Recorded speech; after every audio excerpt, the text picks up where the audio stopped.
up, guys? We're back for part 3 of our painting tutorial. Today, we're going to teach you how to artificially wear and tear your gun using a couple of easy tricks and some stuff that's really cheap to buy. So let's flip the camera around and get started. Right, so to accomplish this, you're going to need a couple of things. Thankfully, none of it's particularly expensive. First things first, you're going to need some shop towels.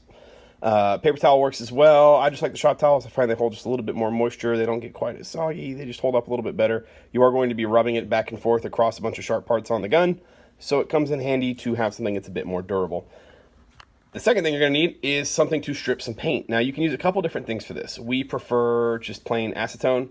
It's the most effective and the most efficient, and in my opinion, gives you the most control. But if you're on a budget, this stuff's not very expensive. It's $5, this big old can. But if you need something a little cheaper, you can go to the dollar store and get some nail polish remover. You can use Windex. You have a bunch of different options. And then for safety reasons, obviously you're still going to need your mask. Same thing you've been using to paint. Also going to want some kind of protective gloves for your hands. Acetone does not feel good to get all over your finger parts and body bits. So make sure you guys protect yourself. Your health is important. Your gun may look cool, but it's not worth it if you go and mangle up your body in the process. So let's go ahead and get started. All right, so first thing you want to do, take a big old piece of shop towel. Make sure you got your gloves on. It is important to note not all gloves are protective against acetone, so I'd consult the package and make sure, generally if it's like a plastic glove, it's usually not going to hold up. Acetone will melt certain kinds of plastic. So from here, here's the important part. Moderation. You don't need a lot of this stuff, and actually it's better to use a little bit now and reapply over time because you don't want to take too much paint off in one go. You can always come back later. It's really hard to put the paint back once you start taking it off. So you take a little bit of acetone, a little bit. You don't need very much. Like I said, that's plenty. We're going to kind of get a little controlled surface to work with. We're going to start lightly brushing this over the tops of the rail panels. You'll see that slowly, very, very slowly, taking some of the paint away. Now, if you don't press too hard, you're only going to get the raised ridges here, which is the idea. Those of you guys that are familiar with painting, this is very similar to a painting technique with a brush you'd call dry brushing. You're only catching these raised surfaces. And we're going to see that you get all this gunk off on here. So as that happens, that's one of those things where you just take it, apply a little bit more acetone. You don't need very much. And just start brushing away. Now, this is one of those things where how much you should take off is a matter of personal preference. Some people want to do a lot. Some people don't want to do very much at all. We're going for a pretty battle-worn look, so I'm going to do the rail panels very aggressively, but we're going to go a little lighter on the gun itself.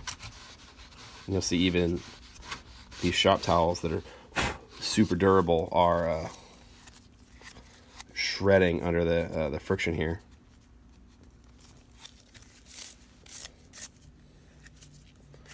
But this is the kind of result you're looking for. So now we're starting to get a little bit more of that black showing through. You still get some of the color, and when it sits on top of the gun, like so, it's already making this thing look a lot more beat up. Now that's plenty. I don't think we need to do very much more on here. That's a pretty natural wear and tear pattern. So let's do the next one. I'm gonna let you guys kind of see just how quick this goes. So again, just a little bit of acetone. Don't need very much. I'm gonna start rubbing on here.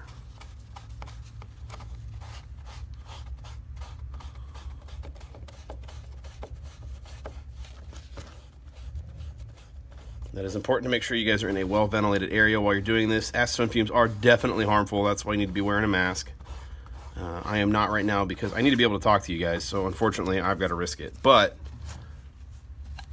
you guys should be wearing a respirator. The same stuff you wear when you're using spray paint generally is fine. But if you start feeling lightheaded, stop, take a break, seal this thing back up, drink some water, go get some fresh air, and come back to it later. It is never worth risking your health over. So we're going to take a little bit more this time. And I'll show you what you can do if you really get in there.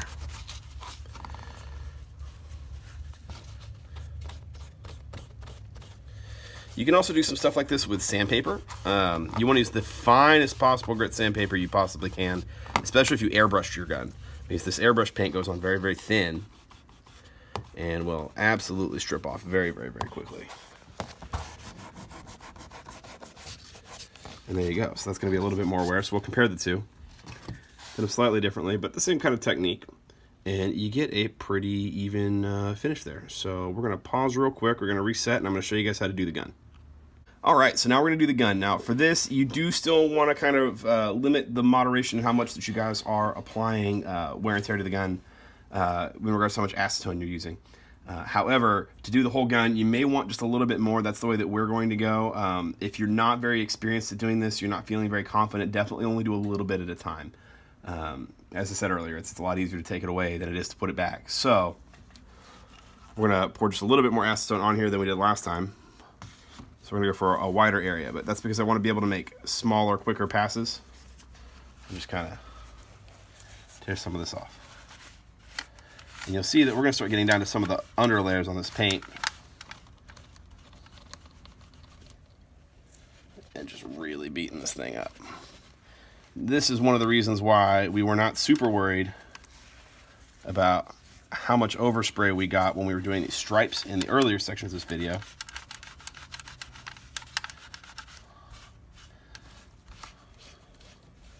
You want to try and find a lot of these raised edges. This is where, if you were running around this thing for real, you'd be taking a lot of a beating and kind of getting your gun. So we're going to come in here and get some of this stuff. I'll show you why. One of the things we forgot to do when we originally painted this gun was cover up the extra portions of the fire selectors. So we'll get a little bit of wear and tear there, and it'll be okay. Keep coming in here and just taking little chunks off.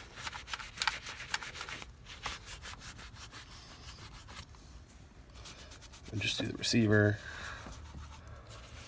Come in here and get the grip. And you may find if you want to get down to these lower levels of paint, you may have to give it just a little bit more of a scrub. Again, that's okay. This is all personal preference. We're just kind of eyeballing it here. Now I'm going to grab another piece of shop towel because this one's getting a little bit busted. And you got to watch out for the feeling in your fingertips too. Make sure that you're not starting to feel the acetone eat through your gloves. I may actually have to change gloves here in a second. As you can see, that's starting to get onto the gloves. Now, it's not through yet, but once I start to feel it on my fingertips, then we'll know that we need to position. You know what? Actually, let's try it this way.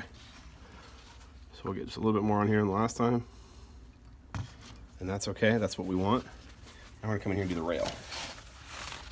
You see, this should strip off the rail real quick. But that's okay. Now, I went a little bit heavy on the side there. It was a little bit more than I wanted to take off, but the rail panels are going to cover it, so that's okay. Come in here and get the front sight posts, around your barrel. And sometimes you want to come in here and just soak up some of this acetone and come in here with the dry side of the paper towel. And that'll work too.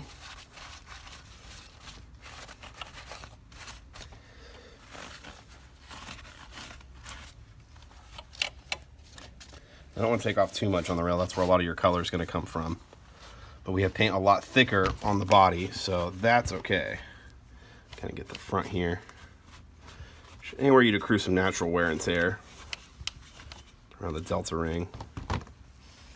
Get up here on this EOTech and kind of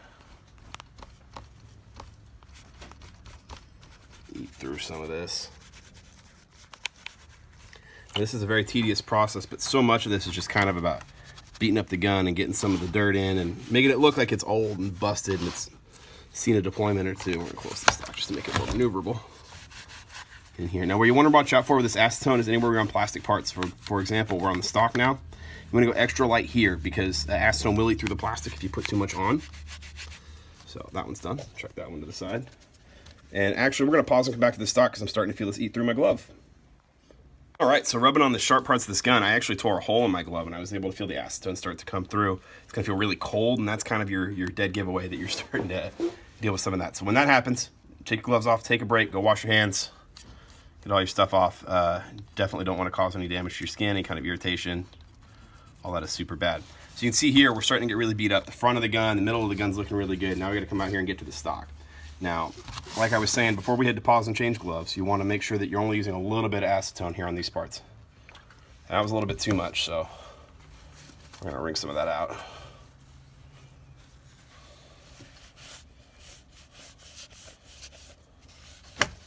You see here, I kind of want to get this butt pad cleaned up because we got some overspray here. And I wasn't worried about it because I knew it would be coming back to do this part.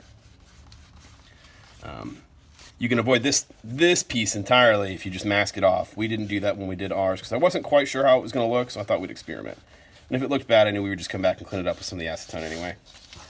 And that's fine. So we'll come down here and get some of that.